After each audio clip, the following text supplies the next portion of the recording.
Hello animal lovers, स्वागत है आप लोगों का एक और नए इंटरेस्टिंग वीडियो पर। आज मैं एक्सप्लेन करने जा रहा हूँ इनोसेंट एक्स डेविल के एपिसोड नंबर 2 को।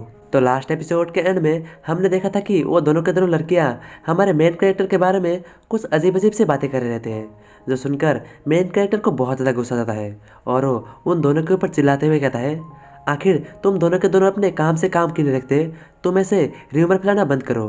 ये सुनकर वो दोनों लड़कियां हैरान होकर पीछे मुड़ती है और वो कहती है, ओ हेलो, हम अपने काम से ही काम रख रहे हैं, इससे तुम्हें क्या, हम जो भी बात करें। दोनों की ऐसे जवाब सुनकर मेन कैरेक्टर फिर से कहता है, तुम जिसके बारे में बात कर रहे हो ना, वो मैं ही हूँ। मेन कैरेक्टर की बात सुनते ही वो दोनों लड़कियां अपनी मुंह दबाकर हंसते हुए कहती है, तो यही है वो कमीना बंदा।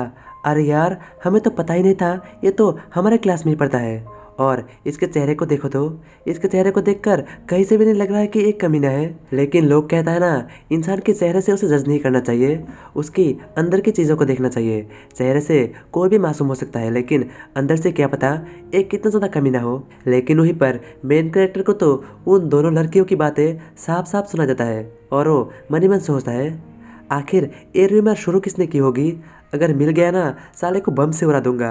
और इसके साथ ही मेन कैरेक्टर खुद को शांत करते हुए आगे सोचता है, क्या पता शायद से मेरे जैसा ही नाम किसी और का भी हो।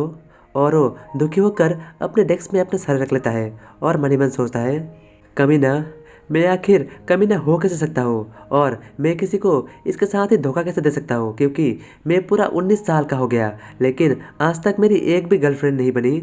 मैं पूरी तरह से सिंगल हूँ और ये लोग कह रहे हैं कि मैं किसी को धोखा दूंगा। क्या रीमर की स्टैंडर्ड इतनी गिर गई है।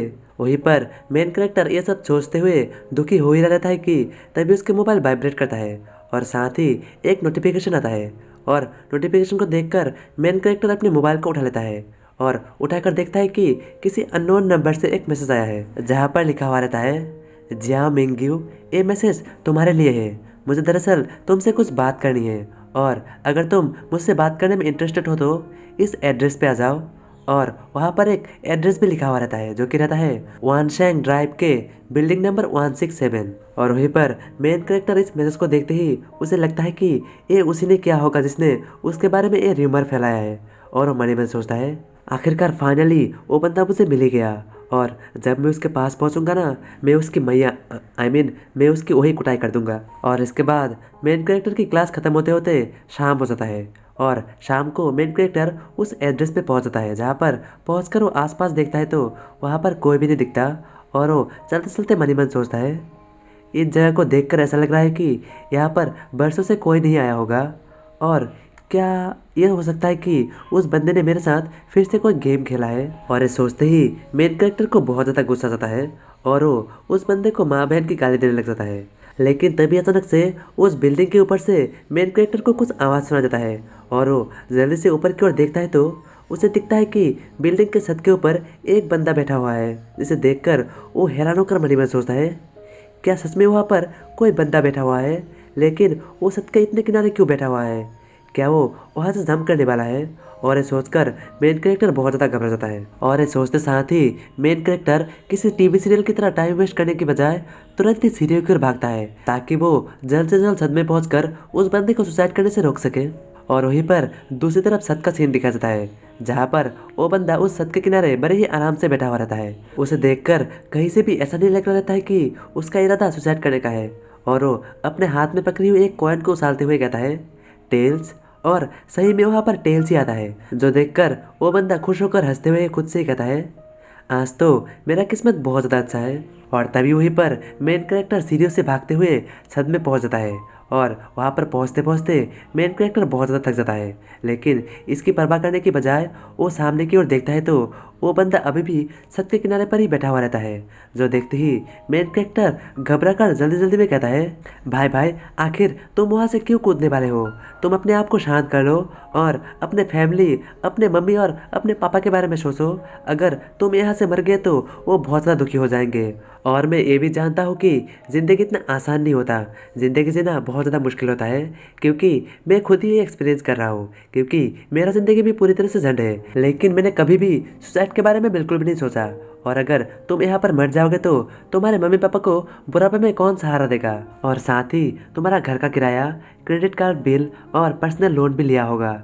अगर तुम यहाँ पर मर जाओगे तो ये सारा का सारा पैसा तुम्हारे फैमिली को चुकाना पड़ेगा। तो ऐसे मरने का क्या फ़ायदा जिससे तुम्हारी फैमिली को और भी ज़्यादा परेशानी उठाने पड़े। और तुम्हें देखकर लग रहा है कि तुम्हारा उम्र भी मुझसे ज़्यादा बड़ा है, और क्या पता तुम्हारे कोई बच्चे भी हो। अगर तुम्हारे कोई बच्चे भी है, उसके बाद अगर तुम मर जाओगे तो तुम्हारे बच्चे का ज़िंदगी भी झंड हो जाएगा। उसे पैसे की ज़रूरत होगी, लेकिन वहाँ पर पैसे देने के लिए तुम मौजूद नहीं होगे, जिस वजह से तुम्हारे बच्चे एक अनाथ की ज़िंदगी जिएगी और साथ ही वो एक गरीबी की ज़िंदगी भी जिएगी। लेकिन वहीं पर वो जो सत्य के किनारे पर बैठा हुआ था, उस बंदे को कुछ भी समझ में नहीं आता, और वो मेन कैरेक्टर को देखकर उससे सवाल पूछता है, आखिर तुम कहना क्या चाहते हो। और एक कहकर वो बंदा उस हद के किनारे से नीचे उतर आता है और मेन कैरेक्टर को देखकर उससे कहता है, मैं तुम्हारा ही यहाँ पर इंतज़ार कर रहा था। मैं यहाँ पर तुम्हें देखकर बहुत ज़्यादा खुश हूँ कि तुम मेरे इनविटेशन को ठुकराया नहीं और तुम यहाँ पर आ गए। ये सुनकर मेन कैरेक्टर सीरियस होते हुए कहता है, क्या मैं तुम्हें जानता हूँ? क्या हम पहले भी मिल चुके हैं? ये सुनकर वो बंदा कहता है, नहीं, बस मैं तुम्हारे बारे में जानता हूँ, हम पहले कभी नहीं मिले। वहीं पर मेन कैरेक्टर उस बंदे की बात सुनकर उससे सवाल पूछता है, तो क्या तुम इस बिल्डिंग से जंप नहीं करने वाले थे? ये सुनकर वो बंदा हंसते हुए कहता है, क्या जंप?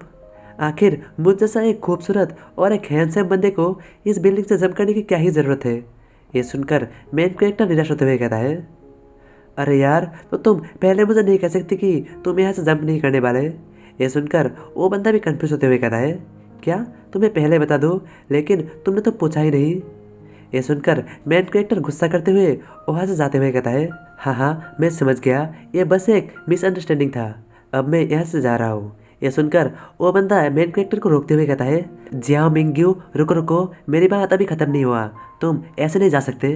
वहीं पर मेन कैरेक्टर उस बंदे की बात सुनकर कुछ देर के लिए रुक जाता है और रुककर पीछे मुड़ के कहता है, आखिर तुम्हें मेरा नाम कैसे पता? वहीं पर वो बंदा जिसका नाम लिन यून फेई है, वो इतराते हुए कहता है, मुझे सिर्फ तुम्हारा नाम ही नहीं बल्कि तुम्हारे अंदर छुपे हुए ताकतों के बारे में भी पता है। ये सुनकर मेन कैरेक्टर उसको फिर से इग्नोर करके वहाँ से जाते हुए कहता है, मैं तुम्हारी बातों पर बिल्कुल भी इंटरेस्टेड नहीं हूँ, और साथ ही मैं तुम्हें जानता भी नहीं हूँ, और मुझे बहुत सारे काम भी है, मुझे किसी से जाके मिलना है। वहीं पर मेन कैरेक्टर को जाते हुए देखकर ली यून फे हड़बड़ा कर कहता है, तुम ऐसे नहीं जा सकते, दरअसल तुम्हें यहाँ पर जिसने बुलाया था वो भी मैं ही हूँ। ये सुनकर मेन कैरेक्टर को बहुत ज़्यादा गुस्सा आता है और वो तुरंत ही पीछे मुड़ के कहता है, तो तुमने ही वो मैसेज मुझे किया था? वहीं पर ली यून फेई मेन कैरेक्टर की सवाल सुनकर खुश होते हुए जवाब देता है, हाँ, मैं ही वो हूँ जिसने तुम्हें मैसेज किया था। वहीं पर ये सुनते ही मेन कैरेक्टर ली यून फेई के ऊपर गुस्सा करते हुए कहता है, तो तुम ये मानते हो ना कि तुम्ही ने मेरे बारे में ये सारे के सारे रिमर्स फैलाए थे, और तुमने मेरे बारे में ये सब रिमर्स क्यों फैलाए हैं? तुम्हें मुझसे क्या प्रॉब्लम है? लेकिन वहीं पर ली यून फेई मेन कैरेक्टर की कोई भी बातों का जवाब नहीं देता, बल्कि वो अपने हाथों को सामने कर करता है, और ऐसा करते साथ ही उस बंदे के हाथ से कुछ निकलकर मेन कैरेक्टर के चेहरे को टच करते हुए निकल जाता है, और वो चीज़ इतना तेजी से जाता है कि मेन कैरेक्टर उसे देख भी नहीं पाता, और जिसकी वजह से मेन कैरेक्टर के चेहरे पे एक छोटा सा कट लग जाता है, और वो घबरा कर पीछे की ओर मुड़ के देखता है तो वो देख पाता है कि उसके पीछे जो सद रहता है वहाँ पर दो दो कीलें घुसी हुई रहती है, जिसे देखकर ऐसा लगता है कि वो मैजिकल कील है। तो आगे क्या होगा? क्या ली यून फेई मेन कैरेक्टर को मारना चाहता है? और अगर मारना चाहता है तो क्या मेन कैरेक्टर उसका सामना कर पाएगा? जानने के लिए देखते रहिए आगे आने वाले एपिसोड्स।